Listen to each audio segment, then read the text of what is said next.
The Brian Gould Show features content from the internet and current events throughout the world. All photos, videos, names, and other content is for entertainment purposes only. Please don't fall asleep. It's rude.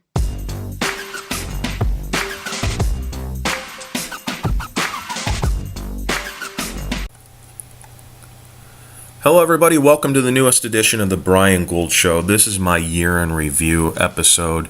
My podcast is usually about current events with a little bit of a dry, sarcastic, humorous twist to them. Well, this episode's mostly focused on 2016. So here is my year in review.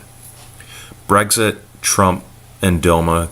These are words that dominated many of our conversations and most of social media throughout 2016.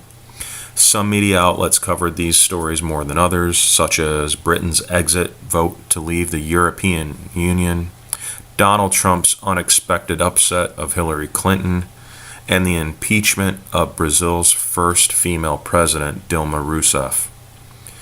All part of a political earthquake that rocked the world.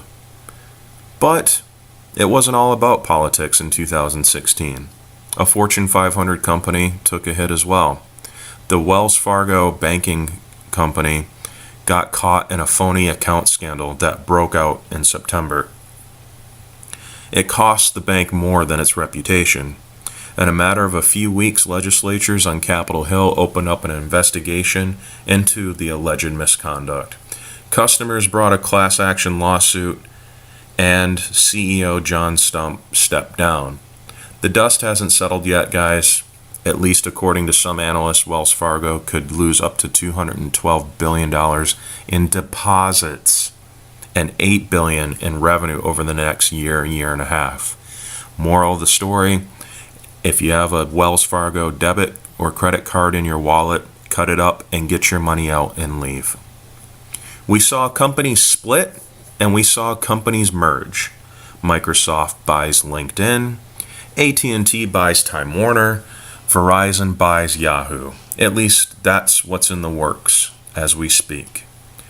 Gawker received the patented 3 punches to the forehead, bounced off the ropes with the big boot to the face, followed up by a crushing red and yellow leg drop right into bankruptcy from the immortal Hulk Hogan. If you have no idea what I'm referencing to, look up Hulk Hogan's finishing moveset on YouTube, then you'll see.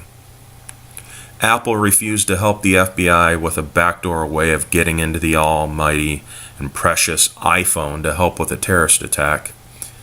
Apple, you knuckleheads, a smaller company came right in and took care of that for us. Thank you. We had public bathroom problems all over the nation. If you feel you can relate to the opposite gender, then you should be allowed to use the opposite gender bathroom. Me personally, I'm born with male parts, and if I put on a wig and makeup and stuff a bra, I'm not going to try to use the women's bathroom. I still have my man parts. I'm going to use the men's bathroom regardless of what I look like. Technology such as hoverboards and Samsung phones started catching flames and exposing us to fires and explosions all across the U.S. Flint's water crisis got brought to light, even though light can't shine through their water. The Zika virus scared many of us, as terrorist attacks happen all around the world. Even several gay nightclubs in this country were shot up like a 4th of July evening sky. A silverback gorilla was shot and put to rest because a little boy fell into his enclosure.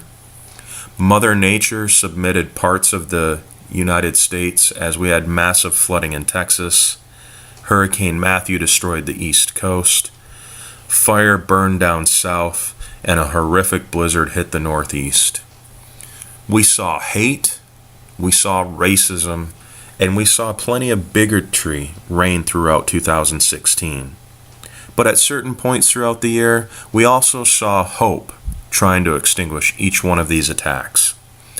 Women came together and tried to vote in an email scandalous Hillary Clinton into presidency, but realists and the rest of the struggling middle class wanted to see America be made great again and voted in a business mogul to become our next president.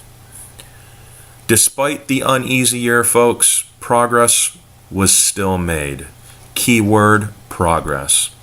People young and old came together as a game called Pokemon Go made teaming up with random people to find these cute and small little cartoon characters fun and exciting. We saw Batman versus Superman. We saw Team Iron Man versus Team Captain America. We saw the apocalypse of the X-Men. And we saw Star Wars keeping that hope and fresh air streaming through our Jedi lungs. Seattle, San Francisco, and Los Angeles have now all approved a $15 minimum wage. More than a dozen states have voted to increase their minimum wages by varying amounts, and both New York and California have passed laws that will raise their minimum wage to, yes, $15 an hour, although not for several more years. Michael Phelps was gold in the Rio Olympics, a Michigan boy, go blue. Tim Tebow swapped out his football cleats for baseball cleats, as we all get down and do the Tim Tebow. Congrats, Timmy. Harriet Tubman will be the first black and female on any American currency, as her face will now be featured on the front of the $20 bill. The Billy Goat curse came to an end as the Chicago Cubs finally won the World Series. We saw Fidel Castro kick the bucket, and now we as Americans can fly to and from Cuba, and it's going to be legal to have Cuban cigars in the United States. Yes, yes, oh hell yes. In closing, I would like to say that 2016 was a year of trials, heartaches, stresses, sorrow, merging, uniting, excitement, streak breaking, got it backwards, anticipation, and that key word, progress, for all of us. I may have missed a few emotions, but you get the point. For me, I believe I lived up to my 2016 New Year's resolution, which was laugh more, love more, achieve more, and care more. Nah, screw that last one. I definitely don't care more. 2017's New Year resolution for me will be trim the fat.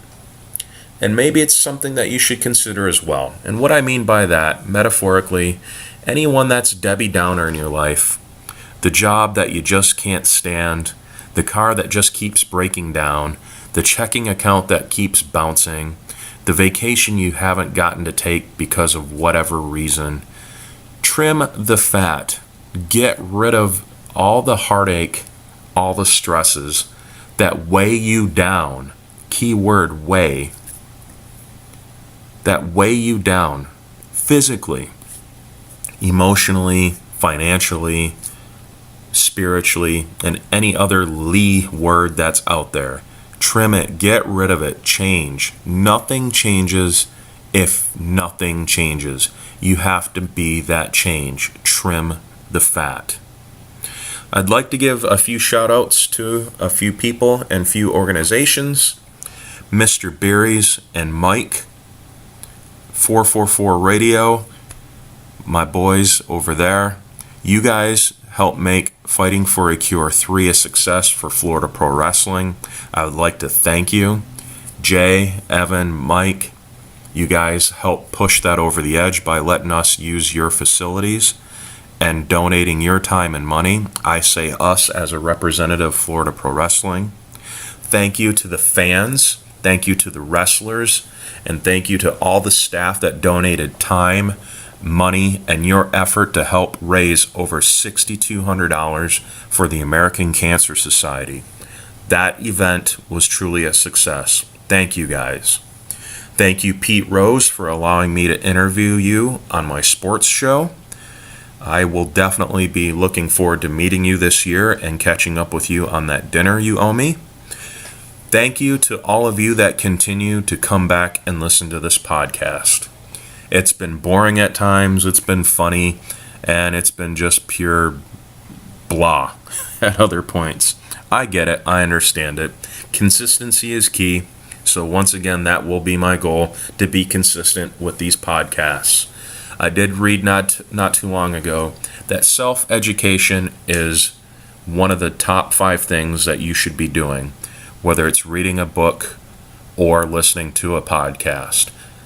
I found that quite interesting, spending anywhere from 15 to 20 minutes a day reading or listening to some type of podcast that informs you of something that you're not aware of.